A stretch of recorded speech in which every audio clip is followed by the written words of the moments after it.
What's going on YouTube?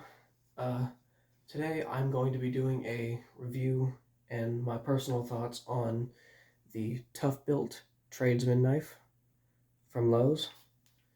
A little bit ago I recorded my first knife review on the Toughbuilt duct knife, and in that video I mentioned that I had the Tradesman knife as well, and I'm going to be doing my thoughts and feelings on this as well. For starters, I'd like to say that this knife was $15. I think it was like $14.98 at Lowe's. And for the price, it's actually not bad. I don't. This is what the actual knife looks like, by the way. I don't remember exactly. Um, I don't remember what steel that it said it was. I think it just said stainless steel. So, like for the duck knife, it could be anything between 440, 440A, 440C, or 13 or 3 CR13, maybe 420. I don't know. Um, but let's start off with the review. So, first thoughts. It sticks very well into the sheath. There's no rattle at all unless you actually start shaking it. But that's not coming out just, I am actually trying to shake it out and it's not coming out. So, sheath retention, very, very good. But it's still easy enough to pull out the sheath, though. That's the thing that I really like about it. Because when it's on your belt, since this is one of the ones that you can slide on the belt and it won't come off because of the hook, once it's on there, it's got enough to just keep it on there so you can pull the knife out. I'll demonstrate that right now. So, just like with the duck knife and most of all the tradesman sheath or scabbard products, you can slide it on, and like I said, it's not coming off because of that hook, and you can just pull it out. Not really any issue at all, and you can just put it right back in there. Another thing I really like about this knife is it doesn't sit too high up on the waist. Like, for example, if you keep your belt around hip bone level like I do, it only comes up to about maybe here, which is very comfortable to pull the knife out. If you needed to pull it out reverse hand, you can definitely do that too. And it secures solidly in there. Like, that's not coming out unless you want it to come out. Another thing I will say about this knife, it's very, very thin. If I were to compare it to another decently thin knife of mine, which I will do a review on sometime in the future, the Gerber Convoy. Ignore the charm. I just have that just for looks.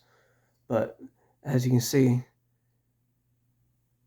it is it's pretty decently thinner. I believe this is 1/8 of an inch. I believe this is a little bit smaller than that. Only that, but it starts out thin up here, but up until right here, which is closer to the tip of the knife, it's got more of a taper, just a distal taper up towards the point. And this is a very, very tall knife. Like, this is a very chonky boy. Like, it is not, like, don't get me wrong, it's light. It's a light knife, but it's not exactly, it doesn't look light.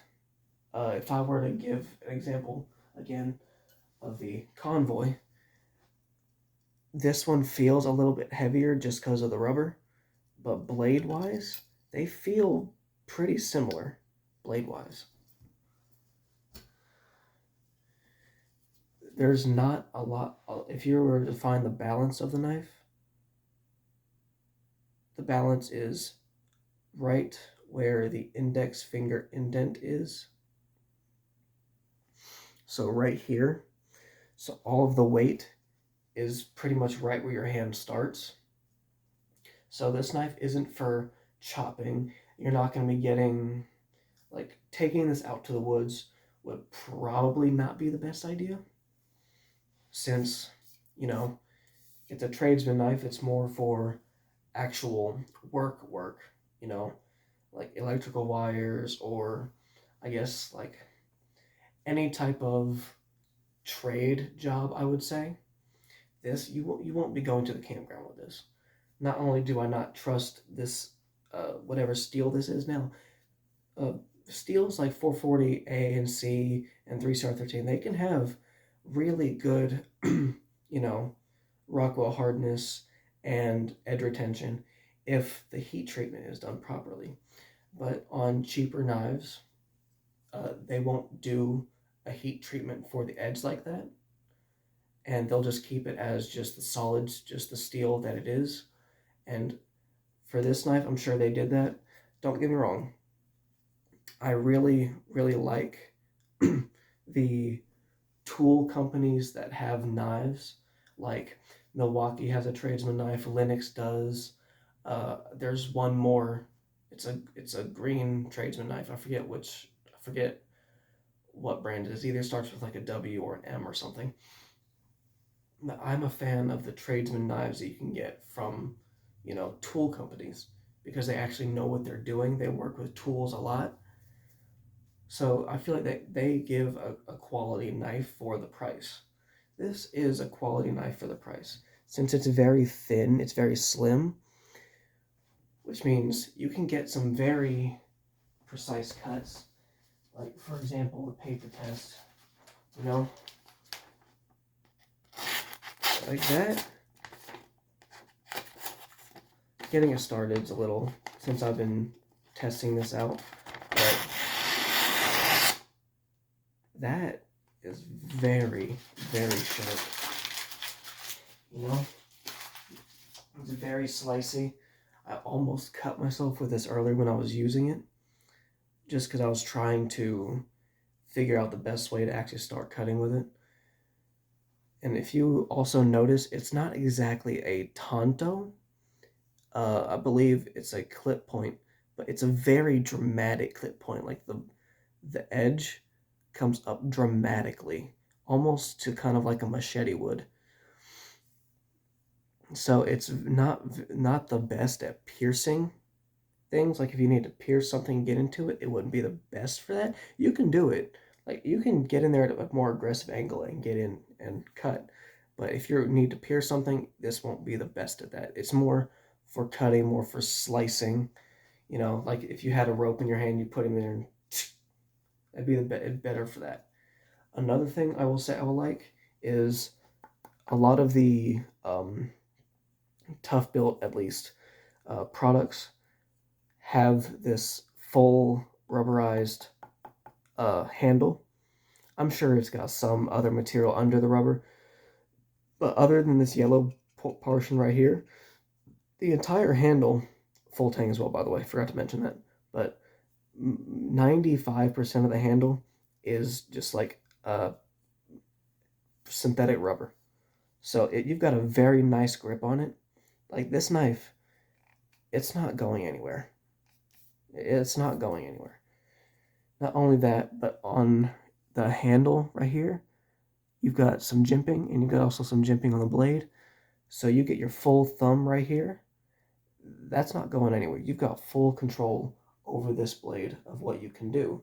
So if you're cutting, if you need extra, oomph, because you can't do much to choke up on this knife. This is probably as far as you can get up on it. The actual sharpening starts right here, since there's an unsharpened portion right here, but you can't really use that to get oomph, because that hurts. If I put it's not cutting me, because like I said, it's not sharp right there, you can see, but that hurts if I'm putting any power, like any oomph into that to get some stability. So I like having the jimping there, especially to just get some extra control with whatever you're doing. Not only that, but I I'm a little bit, on the fence about how tall this knife is because like I said, the knife that I'm carrying right now is the Convoy. And it's if I were to put them top to top, you can see that the tradesman knife is quite a bit taller than the Convoy. I don't have it on me right now, but I used to carry before I got this a Buck 119, uh, and this is definitely taller than the 119. Definitely. Um, I'm a little on the fence on that because while yes, the tallness of it does get a very, very shallow grind going, which means you can slice through things more easily, but it also makes it a more, you're carrying more unnecessary weight around when you have a tall knife like this. Now, of course, if it's on your belt and you're just carrying it, you're not going to notice a difference. It in the sheath, it doesn't look that big, but when you're actually holding it, like it's a pretty tall knife. I don't know if I have anything to compare it to. The best I could probably do is this monster can. If I'm lining the edges up, it's about it's about half the width of a monster can. So if you put two of these together, you'll get one full monster can in length or in width. I mean, but other than that, it's a pretty solid knife. I haven't done any hard use, campground bushcraft testing like that because it's not meant for that. I probably will tomorrow when I go to my spot and try it out because let's be real, this knife is $15. I can buy another one if it breaks. But I I have full confidence that it will either bend or break during the testing. But for what you get, I think this is a very quality knife. And if you're in any sort of trade or you're looking for just like a cheap fixed blade option, I'd say go with the Toughbuilt or any other tool brand tradesman knife uh, that I've mentioned before. Milwaukee has the red one. Linux has the white one with the red lettering. They're basically the same knife. This one is probably the only different one. This is the tallest one, and it's also got the chonkiest grip. Also, I would like to mention that if you put your index finger in here, there's a hot spot right here on this point when you put your middle finger. Like, it is just right there. You can't really get two fingers in the first groove, which makes me think that you were meant to be holding it like this. You're not meant to be holding it like this. You're meant to put your thumb here, your index finger right here, and the rest of your fingers here. This is how you're meant to hold this knife, or at least that's how they want you to hold it. That's where this is where it feels most comfortable. Now, like I said, if you're looking for a cheap fixed blade knife option, one that will serve you well, I would say go for it. Because let's be real, if you're just getting a cheap knife just to carry and use for normal stuff, you're probably mostly either going to be only like opening boxes with it, or you're actually in like a trade or something. You just need a knife that you really don't care about losing, or if it breaks or something, which is kind of what this was for. I'd say go for it because let's be real, all you need to do is just every day before you leave the house, strop it on something, you know, and the edge should be fine unless you dent it or chip it, which even then it should be perfectly fine to get out. But yeah, for the price of which this knife is at, which if I remember correctly, it was $14.98, not including tax. I'd say this is a pretty decent choice for a fixed blade. Thank you for listening and watching to my review. I will be doing more soon, and I'll be most likely videoing some testing I'm going to be doing at my spot tomorrow. So I'll upload those when I can. Thank you for watching my review and my video. I'll see you all next time. Peace.